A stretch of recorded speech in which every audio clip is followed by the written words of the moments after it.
शरीर किसी का अमर नहीं है।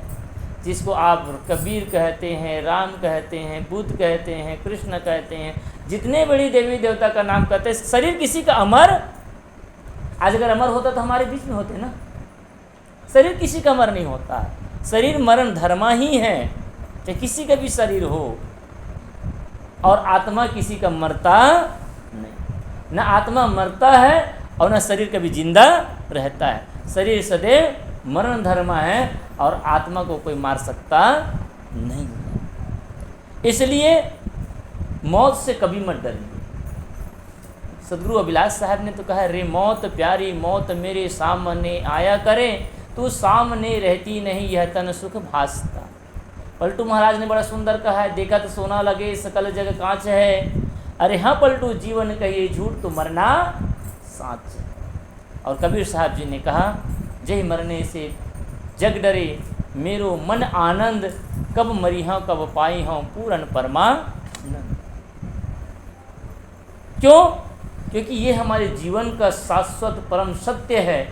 सब चीज़ झुठलाया जा सकता है, सब चीज़ से बचा जा सकता है, सब चीज़ होना अनिश्चय है, लेकिन मौत का होना निश्चय है। इसलिए सबसे पहले हम किसका याद स्मरण करें? मौत का स्मरण करें।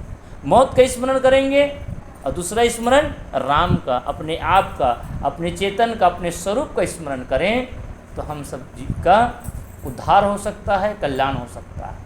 मौत के स्मरण करने से क्या होगा? एक दृष्टांत बताओ, अपनी वाणी को विराम करो। बोले सद्गुरुदेव की। एक संत थे, संत की उम्र लगभग 16 साल की थी। कम उम्र में साधु हो गए। तो जब कम उम्र में साधु जब होते हैं ना, तो लोगों को देख करके यूं ही प्रश्न होता है, इतनी जल्दी साधु कैसे बन गए? सही कि नहीं? आप मन भी देखे हो नहीं माता? वैसे हमारे साथी भी ना 16 साल में चले गए थे। 15-16 साल था, कम ही था शायद। और मैं तो 17-18 साल में गया और शायद 14-15 साल में चले गए थे। तो इस उम्र में जाते हैं, चले गए। अच्छे थे संत, बचपन में साधु हो गए थे। तो एक भक्त आते थे रोज, तो उसके मन में जिज्ञासा होती थी रोज पूछने का मन में। जैसे मैं ना कि आप लोग मन में भी जिज्ञासा होती है। जब हम पहली गए ना, कम उम्र तो थी 17 साल की, तो लोग पूछते थे, साहब आप कहाँ से आए हैं, आपके परिवार कितने हैं, कैसे रहते हैं, साधु क्यों बन गए, नाना प्रकार का प्रश्न। कभी कभी तो चिढ़ जाते थे बार बार बता करके। अब जो मिलते वही पूछते थे। गुरु जी के साथ जाते थे तो वो दौर होता है शुरू में, तो जिज्ञासा भी होती है लोगों को, भाई इतने बच्चे, छोटे छोटे बच्चे लोग साधु कैसे बन गए।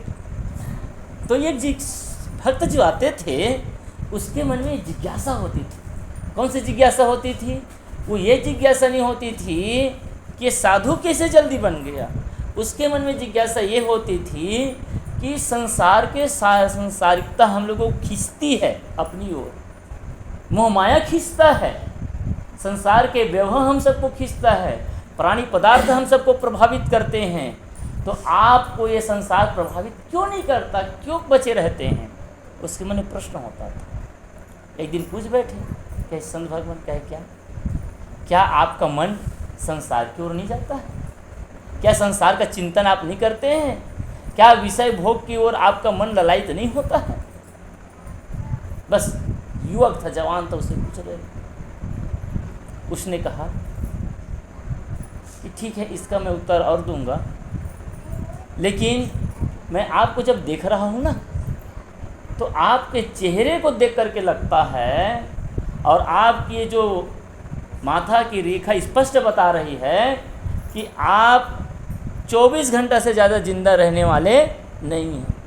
अभी सवेरे है ना, कल के सवेरे सूरज उदय होने से पहले आपका शरीर शांत हो जाएगा। संत ने कहा। जैसे वो भक्त ने सुना, उसका प्रश्न वहीं का वहीं रह गया, बेचारा भूल गया। अब कोई आपको बता दे कि कल सवेरे तक आपकी मृत्यु हो जाने वाली है, क्या दशा होगी? हाँ, वो पूरा सब चीज़ नज़र आ जाएगा, सारा कच्चा चिट्ठा पता चल जाएगा, सही कि नहीं? वो बेचारा कांप गए अंदर से। क्या सच कहता भगवान? कहते हाँ भाई मैं सच ही कहता हूँ, क्या झूठ बोलूँगा जी मैं? मुझे क्या झूठ बोलना पड़े। अब संत की बात सच, और कल मृत्यु होने वाली है। वो बेचारा तो काटो तो खून नहीं, जमीन तले जमीन खिसक गई है पैर तलों की, बहुत गमगीन और शांत हो गई। आदमी कितनों भी चंचल रहे, जब मौत की याद आती है या मौत की घटना से गुजरता है ना, तो अच्छे का सिर चकरा जाता है। सही नहीं? क्योंकि मौत से कौन लड़ सकता है भला, कौन बच सकता है। वो किसी प्रकार से विदा लिया और विदा लेकर के वो घर गया। तो अब उसके चित्त में केवल प्रभु का स्मरण है, हे भगवान मुझे क्षमा कर देना, मुझे क्षमा कर देना, है ना। कबीर साहब ने कहा, हल हल कापे बालाजी, न जाने का करिए पी, कांचे बासन टिके न पानी, उड़ गए हंस काया कुमलानी। जो बालाजी है ना, बोधी जी है ना, वो कांपता है। जब मौत को नज़दीक देखता है ना, तो डरता है, और डर करके वो क्षमा याचना करता है, हे भगवान जिंदगी भर मैंने पाप पर पाप करता गया, लेकिन आपके मैं चरण में हूँ, मैं आपके शरण में हूँ, आप मुझे क्षमा कर दीजिए, मुझे क्षमा कर दीजिए। आदमी जिंदगी भर अहंकार में दौड़ता है, अहंकार पर अहंकार करता है, मेरा से कौन, मेरा से बड़ा कौन। जब आदमी जब निढाल होता है, निसहाय होता है, असहाय होता है, जब परेशान होता है, तब आदमी क्षमा मांगता है। अभी सुन रहे थे साहब ने कहा, दुख में सुमरन सब करे, सुख में करे न कोई, और जो सुख में सुमरन करे तो दुख काहे का। आदमी दुख में सुमरन करता है। दुख में करने का मतलब जब जीवन में विपत्ति आती है ना, ये वैसे हुआ जब आदमी को प्यास लगे तब कुआं खोदना चाहता है, और किसी को पैसे की ज़रूरत हो तब वो काम करने जाएगा, तो इलाज कब कराएगा, वो पहले से तैयारी करिए। जैसे हम पैसे की आवश्यकता महसूस करके पहले से मेहनत करते हैं, प्यास लगी है तो आदमी कुआं नहीं खोदता, पहले से कुआं की तैयारी कर लेता है ताकि प्यासा न रहना पड़े। तो भौतिक दुनिया में हमें सब पता है कि प्यासा न रहना पड़े, इसलिए हमने पानी का प्रबंध किया, भूखा न रहना पड़े इसलिए हमने भोजन का प्रबंध किया, रोग न लगे इसलिए सुंदर स्वास्थ्य का हमने प्रबंध किया, और हम बरसात के दिनों में सुख से रहें इसलिए हमने घर का प्रबंध किया। इसी प्रकार से जीवन सुखमय बीते, आनंदमय बीते, इसके लिए भी हम सबको पहले से प्रभु का भजन, चिंतन और मनन कर लेना चाहिए। लेकिन आदमी नहीं करता, दुख में याद करता, दुख में सुमरन सब करे, सुख में करे न कोई, और जो सुख में सुमरन करे तो दुख काहे का होए। तो आदमी विनती कर रहा है भगवान से, प्रार्थना करते जा रहे हैं कि हे भगवान मेरी सारी गलतियों को क्षमा कर देना, क्षमा कर देना। और जिससे भी मिलता ना रास्ता में, सबसे बंदगी करता, प्रणाम करता, अभिवादन करता, भैया राम राम, जय राम। लोग देख करके आश्चर्य रहते थे, ये आदमी किसी को सीधी मुँह बात नहीं करता, और आज क्या हो गया, झुक करके चल रहा है, सबसे भावबंदगी कर रहा है, किसी से जाकर के क्षमा मांग लिया। एक आदमी का 10 साल से पैसा लाग रहा था, 1000 रुपये, बार बार मांगता था, बेचारा देता नहीं था, लेकिन आज खुद गया और जाकर के भैया क्षमा करना, मैं आपके पैसा को लौटा नहीं पा रहा था, लेकिन जो भी आप बताइए कितना ब्याज देना पड़ेगा, मैं आज सब चीज़ मूल चुकाने के लिए आया हूँ। वो 1000 रुपया भी रख दिया और एक्स्ट्रा वहाँ पर 500 भी रख दिया और क्षमा मांग लिया, भैया जो भी अगर गलती हुई होगी तो क्षमा करना। वैसे जहाँ जहाँ से भी उनसे दुश्मनी थी, सबके पास जाकर के उसने क्षमा याचना कर लिया। शाम के समय घर में जब गया, बच्चे से भी बात नहीं, चुपचाप शांत बैठा है, भजन कर रहा है। जो कभी अगरबत्ती नहीं जलाया था, वो बढ़िया संध्या वंदन के समय में आरती में खड़ा हो गया। आप सबसे निवेदन करता हूँ कि आप सब लोग सांझ के समय में कम से कम पति और पत्नी अगर संयुक्त हैं, परिवार आपके संयुक्त हैं, तो सब मिल करके संध्या वंदन में शामिल हों। अगर दिन भर आप घूम फिर करके शाम तक पहुंच गए तो आप अपने आप को धन्यवाद, प्रभु को धन्यवाद दीजिए, सदगुरु को धन्यवाद दिए, है सदगुरुदेव आपकी कृपा से मैं आज के संध्या को देख रहा हूँ और सब परिवार एक साथ हम लोग हैं। कमड़ा ही प्रारब्ध है, बताइए कि फिर से हम एक साथ मिल गए हैं। हर दिन हम अपने परिवार का दर्शन कर रहे, एक साथ हो रहे हैं, एक कम बड़ी खुशी की बात है। और प्रभु को धन्यवाद दीजिए, अभिवादन करिए, विनती करिए कि ऐसे ही हम सबको संध्या वंदन हम सब आपका करते रहें। सब संध्या वंदन में एक साथ शामिल। तो यहाँ तो ऐसे है कि हमारे बहन मन बट्ठे कर ले एक दो जन, बस जला दी आरती, बस हो गया घर का पूजा। सही कि नहीं भाई? पूजा तो व्यक्तिगत होती है, ठीक है, लेकिन सब लोग अगर साथ में अगर मिल जाएं मंदिर में, जैसे गणेश पक्ष था ना, अभी नवरात्रि पक्ष आएगा, एक ही जने पूजा करते रहे, कोई मजा आएगा वहाँ पर? पूरे मोहल्ला जब इकट्ठा होते कितना अच्छा लग जाता है वहाँ पर, है ना। मैं किसकी पूजा होती है और उस पूजा से क्या लाभ होता है इसके पीछे मैं नहीं जाता, लेकिन उसके माध्यम से जो आपके अंदर में जो उत्सव आता है, आपके जीवन में जो खुशहाली और आनंद का क्षण आता है, ये ज़्यादा महत्वपूर्ण है। बस सही कि नहीं? वो तो एक माध्यम हुआ। चलो, तो सोचिए कि वही माहौल जब हम रोज़ घर में करें, रोज़ घर में संध्या वंदन करें, साहिब की वंदनी करते समय एक साथ खड़े हो जाएं और खड़े होकर के हम आरती में सम्मिलित हो और एक स्वर से बढ़िया वंदन करने लगें, देखिए कितना बढ़िया लगने लग जाएगा, कितना सुंदर हो जाएगा। लेकिन ये घर में नहीं होता है, ये केवल मंदिर में होता है, बाहर में होता है। सही कि नहीं? ये घर में प्रारंभ कर लें। हमारी बहनें देखिए रोज़ तुलसी चौरा में दिया जलाती हैं, रोज़ अब अपने इष्ट के घर के सामने दिया जलाती हैं, करती कि नहीं? सब सम्मिल होकर के करें। अब भाई लोग तो और बहुत पीछे रहते हैं इन चीज़ों में, हैं? सबको शामिल हों, तो वो बढ़िया शामिल हो गया। उसके धर्म पत्नी भी देखने लग गई, उसकी धर्म पत्नी भी देखने लग गई कि जो पति देव ठीक से बैठता भी नहीं था, पूजा के समय आता भी नहीं था, वो आरती में खड़ा हो गया। आरती में बढ़िया खड़ा होकर के भजन किया, आरती किया और आरती करके जाकर के बिस्तर पे लेट गया। पत्नी बुलाने जाती कि चलो जी भोजन करने के लिए, वो कहते कि आज भोजन करने का मन नहीं है। पत्नी सोचती कि हो सकता है आज भोजन नहीं करना चाहते, वो भोजन करने लग जाती है। बाद में जाकर के कुछ चर्चा करना चाहती है, लेकिन पति बेचारा तो किसी दूसरे लोक में खोया हुआ है। किस लोक में खोया हुआ है? कल मेरी मृत्यु होने वाली।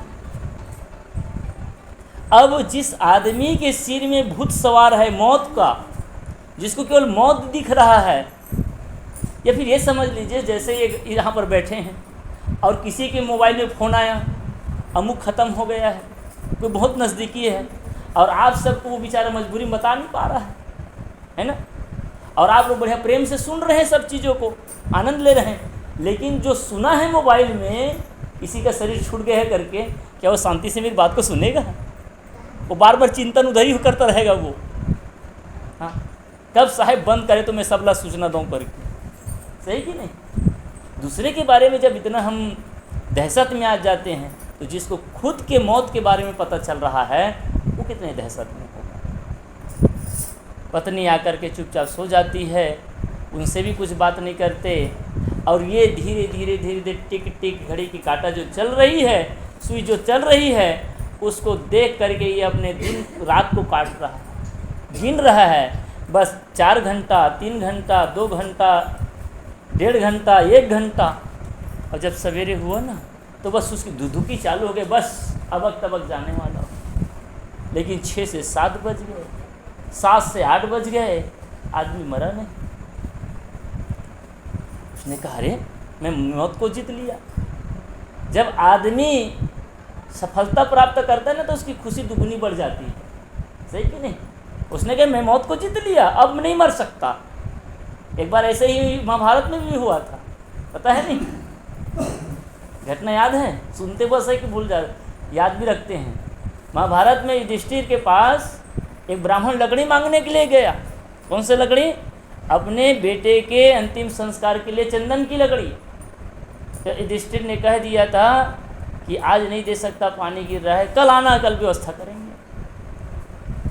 इस बात को सुना और सुन करके वो ब्राह्मण चला गया। तो युधिष्ठिर की बात को सुन करके जो भीम है ना, वो जोर जोर से नगाड़ा पीटने लगे। और कौन से नगाड़ा को? युद्ध के विजयी नगाड़ा को, विजयी होने का नगाड़ा को पीटने लगे। तो सब लोग इकट्ठा हो गए कि भैया इस संध्या के समय में आपने कौन सा विजय हासिल कर लिया? भीम ने कहा कि मैंने जीता नहीं है, मेरे भैया ने आज विजय हासिल कर लिया है, युद्ध में जीत लिए हैं। कि किसको जीत लिए हैं? इसने इंद्रदेव को जीत लिए हैं, इसने यमराज को जीत लिए हैं, मौत को जीत करके आए। क्या कैसे? देखिए मेरे भैया ने जो मांगने आया था उसको उसने आज को करने वाले को उसने कल पर टाल दिया, कल आकर आना, मैं कल दान दूंगा, आज दान दे नहीं सकता। इसका मतलब मेरे युधिष्ठिर भैया ने 24 घंटा तक जिंदा रहने के लिए उन्होंने जीत लिया है। ये कथा महाभारत से है। इसलिए काल करे सो आज कर, आज करे सो अब, और पल में प्रलय होगी बहुरी करेगा कब। कल पर कोई काम नहीं डालना चाहिए। कोई काम मतलब जो सार्थक काम है, जो करने योग्य काम है। अगर क्षमा मांगने की बात है तो आजे मांग लीजिए, अगर कुछ सहयोग करने की भावना है तो आजे कर लीजिए, कल करूँगी मत सोचना।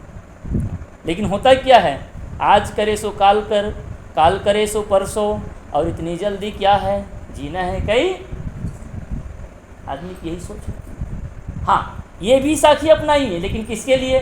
गाली देना है आज नहीं कल ही दूंगा, गुस्सा करना है तो आज नहीं कल ही करूँगा। करिए ना, जो भी गलत काम है उसको कल पर छोड़ दीजिए चल, और सारे अच्छे काम को आज करने लग जाइए। केवल दो ही काम है। अगर कोई आदमी कल गाली दूंगा तो कोई गाली देखने की बैठा रहेगा क्या? उसका मन बदल जाएगा तब तक, सही कि नहीं? लेकिन आदमी उल्टा करता है, सारा गलत काम तुरंत, जितना जल्दी हो सके। और जितना अच्छा काम है ना, जैसे 3 दिन का सत्संग चल रहा है, चले साहब अंतिम दिन चल दे, वो का पता अंतिम दिन के लिए रहे कि नहीं, जाबी बात देते कोई दूसरा काम आ गया था, सही कि नहीं?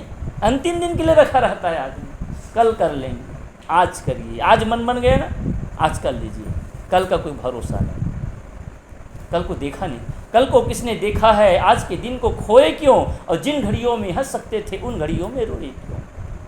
कल को किसने नहीं देखा, कल कभी आता नहीं। देखे दुकानदारों के यहाँ लिखा रहता है आज नगद और कल, देखो याद है बोला आज नगद, आज नगद काम करिए, कल उधारी वाला काम करिए। नगद का काम क्या है? सत्संग करना, भजन करना, सेवा करना, परोपकार करना, धर्म करना, ये नगद का काम है, तुरंत का काम है। अभी सुन रहे थे ना, जियत न तरे मुए का तरियों, जियत जो न तरे, जीते जी मुक्ति, ये नगद का काम है। वो मरने के बाद मुक्ति ना, ये उधारी काम है का। अब मरे के बाद मुक्ति मिलेगी, मरने के बाद स्वर्ग मिलेगा, उधारी का काम है। नगद का काम क्या है? जीते जी मुक्ति। अभी मुक्ति हो पाना है हमको, अभी कल्याण प्राप्त करना है हमको। सब चीज़ अभी चाहिए कि नहीं चाहिए? पत्नी अभी चाहिए, नौकरी अभी चाहिए, घर द्वार अभी चाहिए, पैसा कौड़ी अभी चाहिए, सब चीज़ अभी इसी जीवन में चाहिए ना।